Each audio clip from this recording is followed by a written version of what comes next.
하나님께서 이스라엘 군대를 이끄시는 두 가지 방법 중에 오늘은 또 한 가지가 나타납니다. 하나는 성막에서 피어오르는 구름이 신호가 돼서 항상 멈춰야 할지 행진해야 할지 그걸 보고 알 수 있었고요. 그 다음에 좀 더 구체적인 명령을 전달하기 위해서 은나팔 2개를 불게 했습니다. 그래서 이 은나팔은 그 나팔 그 자체가 그런 어떤 신호를, 어떤 뜻을 전달한다라는 상징적인 의미를 갖고, 그 소리를 부는 거에 따라서 2개를 불 때, 하나를 불 때, 또 크게 불 때, 작게 불 때, 여기서는 크게 불라는 그 단어로만 나와 있는데 그 단어가 큰 소리만을 의미하는 단어로 번역하기가 어려운, 그러니까 굵고 짧게 낸 건지 길게 뽑아낸 건지 그런 것들은 그 단어로 다 묘사할 수가 없는 겁니다. 그러니까 큰 소리로 딴 이렇게 불 수도 있고 큰 소리로 그냥 길게 이렇게 불 수도 있는 그런 신호들이 있어서, 아무튼 이 나팔을 2개를 동시에 불면 회중 전체가 다 소집하는 것이고, 그 다음에 하나만 불면 천부장급만 모이라는 그런 신호였고, 그 다음에 크게 이제 불면, 한 번을 불면 동쪽 진영이 행진을 하고, 2번째 불면 남쪽 진영이 행진하고, 이런 식으로 해서 각 부대가 행진하는 순서들도 그 나팔 소리에 의해서 움직여지게 했던 겁니다.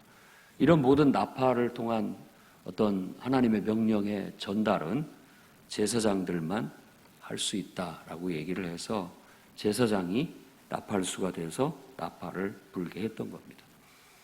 그 다음에 이제 적과 싸움을 할 때, 대적을 치러 갈 때, 그러니까 막 공격 명령을 내릴 때도 크게 불어야 된다라고 얘기합니다. 이럴 때는 크게 불어서 어떤 공격하는데 힘을 모아서 모두가 그 나팔 소리처럼 힘차게 나아가서 적을 무찌르게 하는 그런 의미를 담아서 크게 불어야 된다. 그러면 하나님께서 그걸 기억하시고 도와주시겠다라고 그렇게 약속하고 계십니다.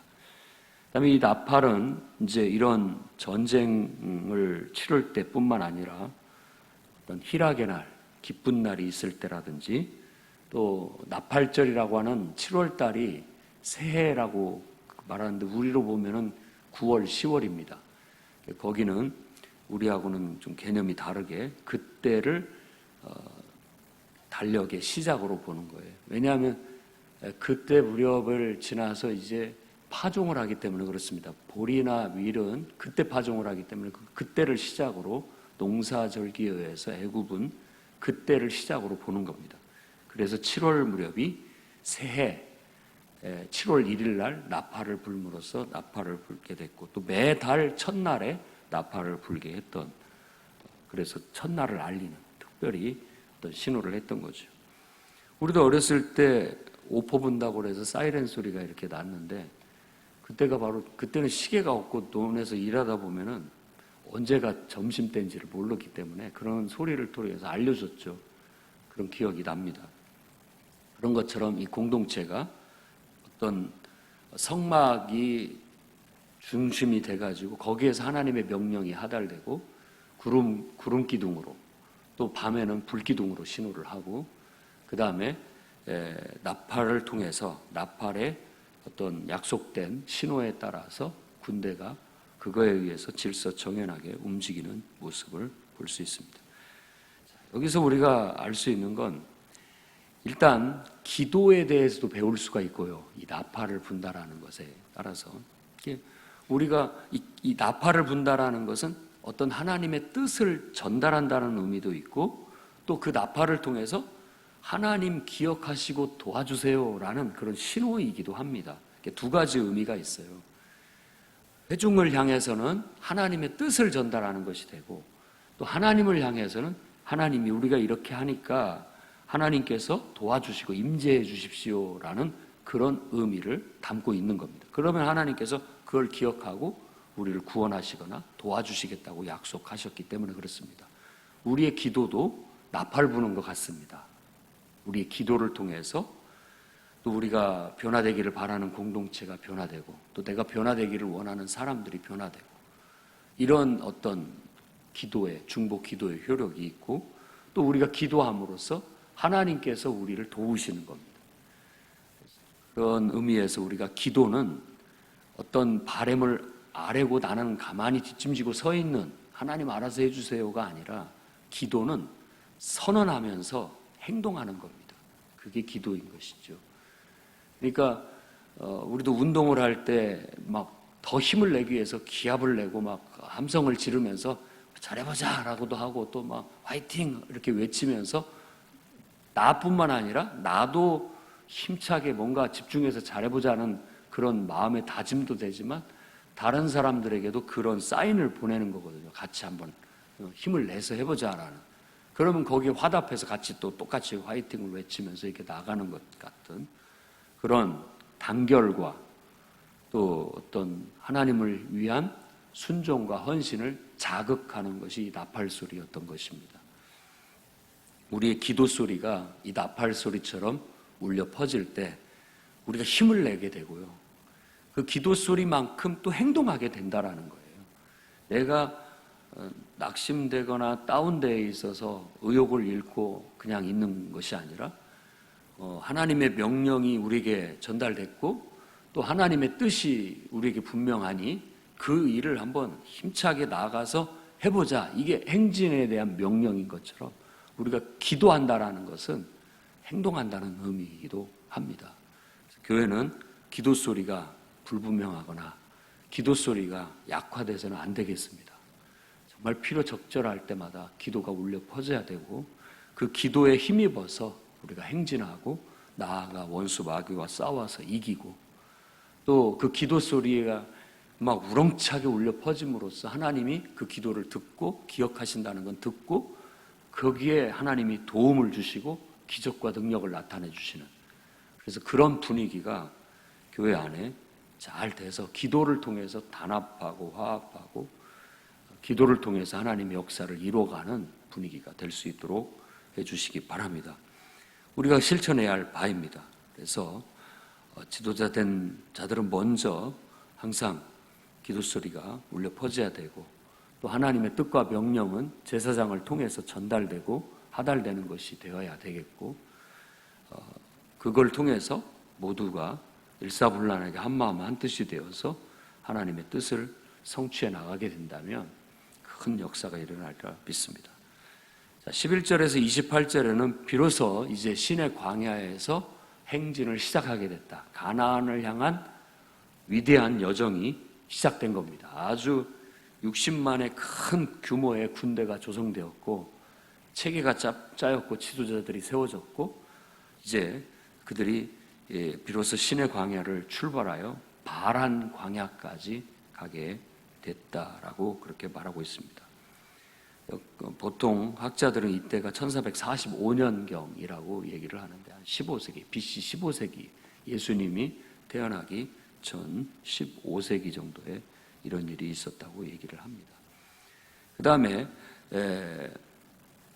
선두에는 유다 진영이 그 다음에 앞에서 부대를 진영을 편성해서 행진의 순서를 전할 때는 유다 진영, 게르손 진영, 그 다음에 성막이 가운데 행진하고 그 다음에 이제 에브라임 진영, 뭐 단 진영, 르우벤 이렇게 유다 진영, 르우벤 진영, 그 다음에 성막, 그 다음에 에브라임 진영, 단 진영 이렇게 네 패로 나누어서 행진을 하게 했다고 했는데 오늘 말씀에는 게르손과 무라리 자손이 유다 진영과 르우벤 진영 사이에 들어갑니다. 그러니까 유다 진영이 선발대로 선두에 앞장서서 가게 되고 그 뒤에 성막 기구들을 짊어맨 게르손 부대하고 무라리 부대가 거기에 중간에 끼게 되고 그 다음에 르우벤 진영이 그 중간을 가고 그 다음에 네 번째가 고핫 자손이라고 해서 가장 성스러운 지성소와 성소의 기물들을 어깨에 메고 가는 고핫 자손이 가장 가운데 들어오게 되고 그 뒤로 에브라임 진영과 단 진영이 질서 정연하게 이 모든 행진을 이루어가는 것을 묘사하고 있습니다. 그래서 여기서 우리가 배워야 할 것은 바로 질서 정연한 행진 혹은 순종, 이런 겁니다. 다 모든 것들이 은혜도 좋고 또 좋게 하는 것도 다 좋지만 항상 질서 정연한 것이 가장 아름답게 우리가 하나님의 역사를 이루어갈 수 있는 거라는 걸 알아야 됩니다. 그래서 어떤 단체든 그 필요 적절한 질서가 있어야 됩니다.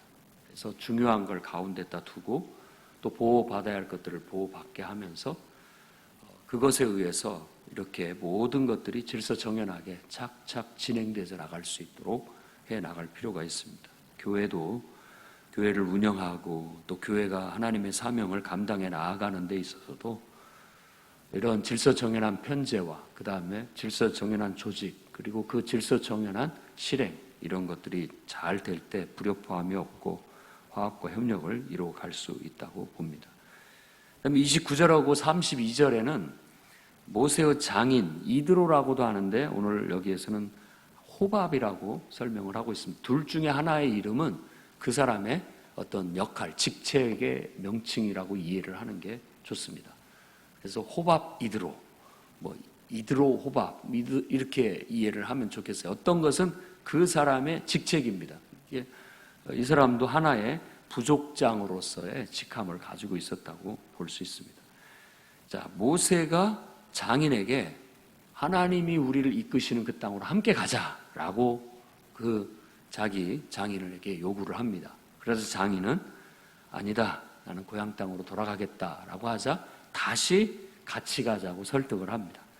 그래서 이 말은 결국은 모세의 부인의 집안이, 그러니까 호밥 이드로의 집안이 가나안 땅을 함께 동행해서 가게 됐다라는 걸 얘기하는 겁니다. 같이 가자고 해서. 네, 예수께서도 주 예수를 믿으라 바울을 통해서 그럼 너와 내 집이 구원을 얻는다라고 말한 것처럼 결혼은 하나의 정말 좋은 결연이고 그 결연은 결국은 함께 갈 수 있는, 함께 하나님을 믿고 또 천국도 함께 갈 수 있는 좋은 하나의 연결고리일 수 있습니다. 그래서 모세의 장인이 어찌 보면 가나안 땅을 같이 함께 들어가는 축복을 결혼이라는 이런 끈 때문에 얻게 되는 축복을 묘사하고 있습니다. 그 다음에 33절에서 36절에 3일 동안을 가다가 또 쉴 곳에 이 성막이 곧 법궤가 머무르자 그들이 머무르게 되었다. 낮에는 떠날 때 여호와의 구름이 그 위에 덮였다라고 하는 건 법궤 위에 하나님의 구름이 또 성막 위에 하나님의 구름이 이렇게 임하게 되는 것을 보여주고 있고, 그때마다 모세가 마치 모세의 역할은 요즘 교회로 얘기한다면 담임 목사의 역할입니다. 그래서 그가 떠날 때는 여호와여 일어나사 주의 대적들을 흩으시고 주를 미워하는 자가 주 앞에서 도망하게 하소서라고 외치면서 행진을 시작하고, 그 다음에 멈출 때는 여호와여 이스라엘 자손에게로 돌아오소서라고 하면서 하나님이 함께 하시기를 바라는 그런 어떤 이 멘트, 문구로서 행진과 멈춤을 지시하고 이끌고 있다는 걸 알 수 있습니다. 그래서 교회는 일단 하나님께서 세우신 일꾼 종을 통해서 질서 정연하게 모든 일들이 수행되고, 그거에 있어서 그 자체가 결국은 하나님을 향한 어떤 순종, 하나님의 뜻을 성취해 나아가는 하나님의 군대의 모습으로서 훌륭한 성취를 이루어 가야 된다는 걸 이 말씀을 통해서 우리가 배울 수 있습니다.